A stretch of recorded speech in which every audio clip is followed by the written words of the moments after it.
बच्चों, आज मैं आप लोगों को इस वीडियो में प्रेजेंट परफेक्ट टेंस का पैसिव वॉइस बनाने के लिए मैं बता रहा हूँ। आप देखिए बोर्ड पर एक्टिव इसका बता दिया गया है, फिर भी मैं दोनों का वर्ब फॉर्म इसमें लिख दिया हूँ। आप देख लीजिए, ये एक्टिव का है, ये पैसिव का है। एक्टिव में subject plus have has plus verb three plus object होता है। पैसिव में देखिए, ये पैसिव में यही जो एक्टिव का जो ऑब्जेक्ट होता है एक्टिव वॉइस का, उसी को पैसिव में ले आकर के यहाँ सब्जेक्ट के स्थान पर रख दिया जाता है। इसको समझ लीजिएगा, इसीलिए मैं यहाँ ऑब्जेक्ट लिखा हूँ कि आपको समझने में आसानी हो। तो ऑब्जेक्ट, ये वाला जो ऑब्जेक्ट है यहाँ रख दिए, सब्जेक्ट हो गया। उसके बाद से हैव और हैज में से दोनों में से किसी एक को आप लगाइए सब्जेक्ट के पर्सन के अनुसार, नंबर के अनुसार। उसके बाद से बीन रखेंगे, तब वर्ब थ्री रखेंगे। बच्चों, आप एक बात नोट कर लीजिए कि पैसिव वॉइस में, हर टेंस के पैसिव वॉइस में वर्ब थ्री ही लगता है, इतना याद रखिएगा। इसमें भी वर्ब थ्री का प्रयोग किया जाएगा, प्लस बाई होगा। अगर आपको इसके बाद एजेंट लिखना जरूरी है तो बाई लगाकर एजेंट लिखेंगे। अब देखिए, हम एग्जांपल देखते हैं, इससे आपको स्पष्ट हो जाएगा।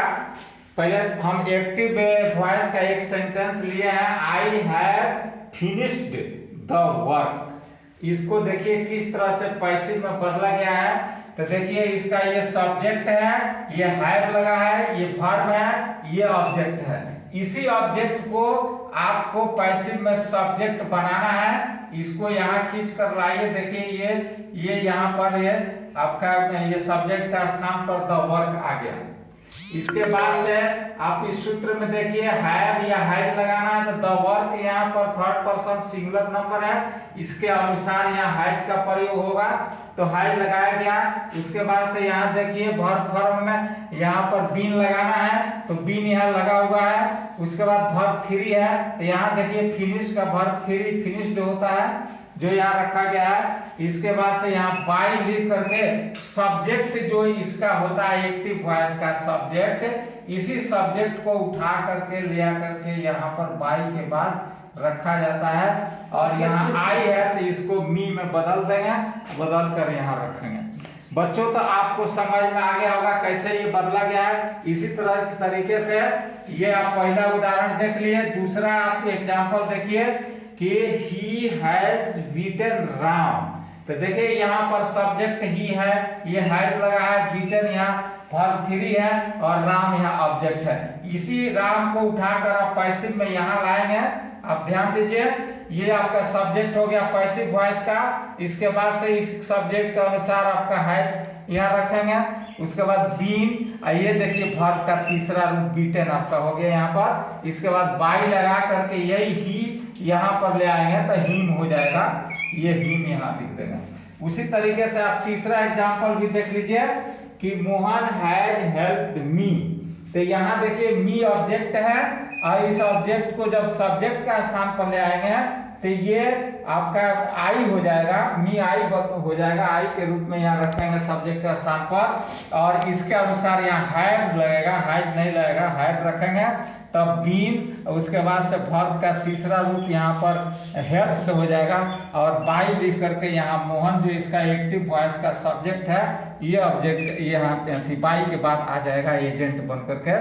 तो बच्चों, आप तो ये समझ गए। इसके बाद से आप एक मिनट हम आपको और बतला दे रहा हूँ कि इसके बाद से आपका प्रेजेंट परफेक्ट कंटिन्यूअस टेंस आता है। जो प्रेजेंट परफेक्ट कंटिन्यूअस टेंस का आम रूप से देखा जाए तो इसका पैसिव नहीं बनता है, लेकिन इसका एक्टिव का मैं वर्ब फॉर्म लिख दिया हूँ, आप नोट कर लीजिए।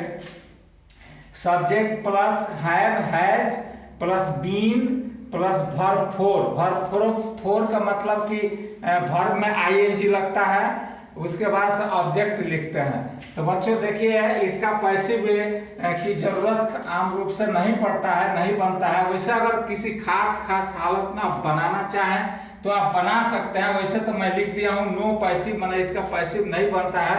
वैसे एक एग्जाम्पल हम आपको दिखा रहे हैं। We have been digging the well for 10 years, माने 10 वर्षों से हम लोग एक कुआं को खोदते हुए रहे हैं।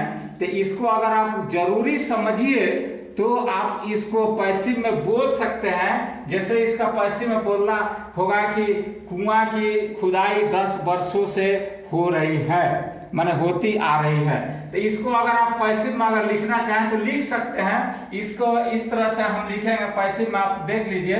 जैसे कि इसमें ऑब्जेक्ट को आप ढूंढ लीजिए कहाँ है, तो द वेल है। तो इसी द वेल को आप सब्जेक्ट बना लीजिए। यहाँ पर देखिए द वेल है ना, ये देखिए द वेल है।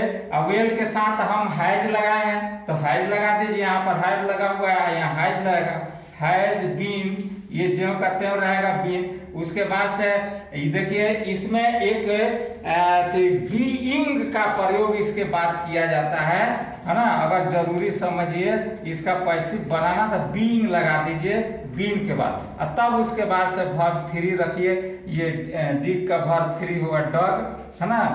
The well has been dog है ना। उसके बाद से आप फॉर 10 years, इसमें सब्जेक्ट लिखना जरूर, सब्जेक्ट एजेंट लिखना जरूरी नहीं है। ये इससे आपका अर्थ स्पष्ट हो जा रहा है कि कुआं की खुदाई 10 वर्षों से चल रही है या हो रही है। तो इसमें ये बाई अस वगैरह लिखने की जरूरत नहीं है, यह अनावश्यक है। इतना ही से हमारा अर्थ पूरा हो जा रहा है। तो बच्चों अब यह वीडियो मैं यहीं पर खत्म कर रहा हूँ। अब इसके बाद से अगला वीडियो में मैं अगला टेंस लेकर के फिर आऊंगा। तब तक के लिए धन्यवाद।